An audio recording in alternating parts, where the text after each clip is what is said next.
Hi, everybody. 2 weeks ago, a large bipartisan majority of senators voted to pass common sense, comprehensive immigration reform, taking an important step towards fixing a broken immigration system once and for all. Now, this bill was a compromise, and neither side got everything they wanted, but it was largely consistent with the key principles of common sense reform that most of us in both parties have repeatedly laid out.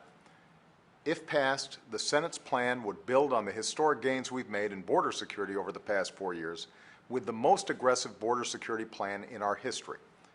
It would offer a pathway to earned citizenship for the 11 million people who are in this country illegally, a pathway that includes paying penalties, learning English, and going to the end of the line behind everyone trying to come here legally. And it would modernize our legal immigration system to make it more consistent with our values. The Senate's plan would also provide a big boost to our recovery. And on Wednesday, we released a report detailing exactly how big a boost that would be. The report is based on the findings of independent, nonpartisan economists and experts who concluded that if the Senate's plan becomes law, our economy will be 5% larger in 2 decades compared to the status quo. That's $1.4 trillion added to our economy just by fixing our immigration system.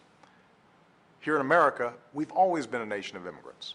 That's what's kept our workforce dynamic, our businesses on the cutting edge, and our economy the strongest in the world. But under the current system, too many smart, hardworking immigrants are prevented from contributing to that success. Immigration reform would make it easier for highly skilled immigrants and those who study at our colleges and universities to start businesses and create jobs right here in America. Foreign companies would be more likely to invest here. The demand for goods and services would go up, creating more jobs for American workers. Every worker and business would be required to pay their fair share in taxes, reducing our deficit by nearly $850 billion over the next 2 decades. And since a large portion of those taxes go towards retirement programs that millions of Americans depend on, Social Security would actually get stronger over the long term, adding 2 years to the life of the program's trust fund. That's what immigration reform would mean for our economy, but only if we act. If we don't do anything to fix our broken system, our workforce will continue to shrink as baby boomers retire. We won't benefit from highly skilled immigrants starting businesses and creating jobs here. American workers will have to make do with lower wages and fewer protections.